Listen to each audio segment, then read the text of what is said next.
આજના વિડીયોમાં એવા ઉપયોગી આઈડિયા શેર કર્યા છે કે તમારા ઘણા બધા કામ સરળ થશે, તમારો કિંમતી સમય અને મહેનત પણ બચશે. તો વિડીયો ખૂબ જ ઇન્ફોર્મેટિવ છે, એન્ડ સુધી જોજો. સારો લાગે તો લાઇક કરજો.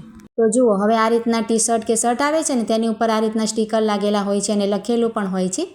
તો તેની ઉપર આપણે ઇસ્ત્રી કરીએ ને તો શું થાય છે કે એની ઉપર ચોંટી જાય. તો તેના માટે શું કરી શકાય કે આ રીતનું ટીશ્યુ પેપર છે ને એ આપણે લઈ લેવાનું. જુઓ, અને આપણે જ્યાં પણ સ્ટીકર કે લખેલું હોય ને ત્યાં આ રીતે પાથરી દેવાનું. જો તમારી પાસે ટીશ્યુ પેપર ન હોય ને તો ન્યૂઝપેપર પણ લઈ શકાય, અને તેનો આ પીસ આ રીતે કટ કરી અને જ્યાં પણ આપણે સ્ટીકર કે લખેલું હોય ઇસ્ત્રી કરવી હોય ને ત્યાં આપણે આ રીતે પાથરીને તમે સરસ ઇસ્ત્રી કરી શકો. જુઓ, એનાથી આપણી ઇસ્ત્રી પણ ખરાબ ન થાય, ચોટશે પણ નહીં, અને ટી શર્ટ કે શર્ટ હોય તે આપણું કપડું પણ ખરાબ ન થાય. જુઓ, ત્યાર પછી જો આ રીતના આપણે મગફળીના ફોતરા કાઢવા માટેની તમને ખૂબ જ સરસ આઈડિયા બતાવું છું. તેના માટે છે ને આપણે આ રીતે શેકીએ ને તો તેને શું કરવાનું, આપણે એકદમ સ્લો ગેસ રાખી અને આ રીતે શેકવા રાખીએ ને તો થોડું થોડું વચ્ચે વચ્ચે આપણે છે ને આ રીતના પાણી લઈ લેવાનું. જુઓ, ચમચીમાં થોડુંક અમથું પાણી લઈને તેને આ રીતે મગફળી ઉપર છાંટી દેવાનું. જુઓ, વધારે નહીં, આપણે થોડું અમથું છાંટવાનું. તો આ રીતે આપણે 2-3 વખત કરવાનું. જુઓ, તમારે વધારે પ્રમાણમાં મગફળી હોય ને તો પણ તમે આ ટ્રાય કરી શકો, ખૂબ જ સરળ રહેશે. જુઓ, અહીંયા મેં બીજી વખત પણ પાણી એડ કરી દીધું છે.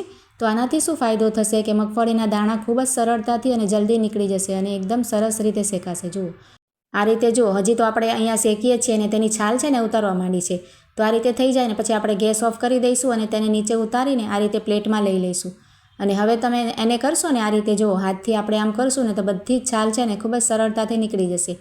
તો જરાક અમથી આ રીતે હાથથી કરી અને ત્યાર પછી આ રીતની જે આપણે તેલનું તળવાનું આવે છે ને ઝારું મોટું, એને આપણે લઈ લેવાનું. એમાં આપણે તમે કરશો ને તો જુઓ કેટલી સરળતાથી છાલ બધી નીકળી ગઈ છે. ખૂબ જ સરસ આઈડિયા છે. ત્યાર પછી જો આ રીતના આપણે સોયમાં દોરો પરવો હોય ને ક્યારેક તો આપણને છે ને બહુ જ તકલીફ થાય, આપણને દોરો સોયમાં પરોવતા વાર લાગે અને આપણને કોઈની મદદ પણ લેવી પડે.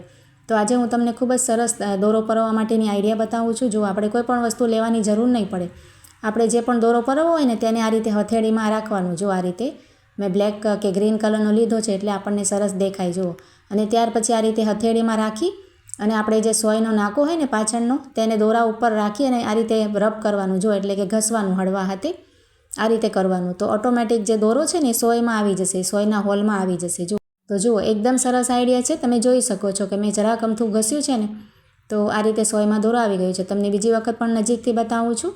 જો, આ રીતે આપણે બરાબર પહેલે હોલને રાખી લેવાનું દોરા ઉપર, પછી જ આપણે આ રીતે રબ કરવાનું. તો ખૂબ જ જલ્દીથી આવી જશે, તમારે વાર નહીં લાગે. જુઓ, ત્યાર પછી જો આ રીતના આપણે સફરજનને કાપીએ ને તો શું થાય કે જરાક જ વારમાં આપણે કટ કરીને રાખીએ ને તો કાળાશ આવી જાય ને આપણને જોઈને જ ખાવાનું મન ના થાય. તો તેના માટે તમને એક સરસ આઈડિયા બતાવું છું. પહેલાં આપણે સફરજનને સારી રીતે ધોઈ લેવાનું અને ત્યાર પછી આ રીતે તમે જેમ પણ કાપતા હોય ને એ રીતે કટ કરી લેવાનું. જો, અહીંયા મેં કટ કરી લીધું છે. હવે આપણે છે ને તેમાં 1 ગ્લાસ જેટલું સાદું પાણી એડ કરી દઈશું. આ રીતે બાઉલમાં નાખીને તમે પહેલાં પણ પાણી એડ કરી શકો છો, પછી પણ સફરજન નાખી શકાય. અને ત્યાર પછી અડધી કે 5 ચમચી જેટલું મીઠું છે ને આપણે તે એડ કરી દેવાનું. તમે સાદું પણ લઈ શકો અને સિંધવ મીઠું પણ નાખી શકો. તો તે મીઠાને સરસ ઓગાળી લેવાનું. જો, આ રીતે ચમચીથી. અને આ મીઠાવાળા પાણીમાં આપણે સફરજનને છે ને 2-3 મિનિટ જ આપણે રાખી મૂકશું. જુઓ, તો તેનાથી શું થશે કે સફરજન જરા પણ કાળું નહીં પડે અને એવું ને એવું જ રહેશે. જુઓ, 2-3 મિનિટ થઈ જાય ને પછી આપણે આ રીતે એવું લાગે તો ગાળી લેવાનું. જો, આ રીતે ગળણીમાં સફરજનની જે સ્લાઇસ છે તે એડ કરી દેવાની અને ફરીથી જો આપણે પાણી તેની ઉપર નાખવું હોય તો ફરીથી પાણી એની ઉપર 1 ગ્લાસ જેટલું આ રીતે નાખી દઈએ અને આ રીતે કોરું કરી લેવાનું. તો તમે આ રીતે કરશો ને તો સફરજનનો જે રંગ છે ને એવો ને એવો જળવાઈ રહેશે. જુઓ, જરાય આપણે કાળાશ કે એમાં નહીં આવે. જુઓ, ખૂબ જ સરસ આઈડિયા છે. ટ્રાય કરીને જરૂરથી જોજો અને સારો લાગે તો લાઈક જરૂરથી કરજો. ત્યાર પછી જો આ રીતના આપણે પાયજામા હોય ને છોકરીઓના કે નાના છોકરાના કે મોટાના, તો તેમાં શું થાય છે કે આ રીતને જે આવે છે ને નાળી જેવું દોરી જેવું નાખેલું હોય છે ને તે જરાક આપણે 1-2 વખત જ મશીનમાં ધોઈએ ને તો નીકળી જાય. તો તેના માટે જો તેને શું કરવાનું, દોરીને આ રીતે આપણે ઉપરની ભાગે રાખી એનો એક શીરો છે ને આ રીતે રાખી અને તેમાં નીચેનો દોરો આ રીતે પરોવવાનો. નીચેનો જે છેડો છે ને તેને આ રીતે તૈયાર કરવાનો.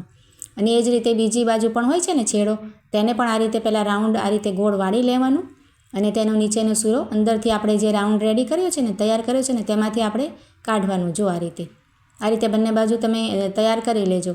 અને ત્યાર પછી છે ને આ બાજુનો જે છેડો છે ને એ સામે આપણે એડ કરવાનું, એટલે કે નાખવાનું અંદરની ભાગે. તમે વિડીયોમાં બરાબર જુઓ એટલે તમને સમજાઈ જશે. જુઓ, અને આ બાજુનો જે છેડો આપણે તૈયાર કર્યો છે ને તેને આ બાજુમાં કાઢી લેવાનો. તો આ રીતે કરવાથી શું થશે કે તમારે છે ને આ રીતના ગાંઠ જેવું આવી જશે. જુઓ, અને નાના બાળકોના પાયજામા હોય કે પછી મોટાના હોય તો આ જે દોરી છે ને નીકળશે નહીં. મશીનમાં ધોશો કે હાથથી આપણે ગમે એટલી વખત પણ ધોવાશે અને જૂનું પણ થઈ જશે ને તો પણ દોરી નહીં નીકળે. જુઓ, અને આપણે ક્યારેક ખોલવું હોય તો આ રીતે જ કરશો ને તો જુઓ ગાંઠ આપણે ઓટોમેટિક ખુલી પણ જાય.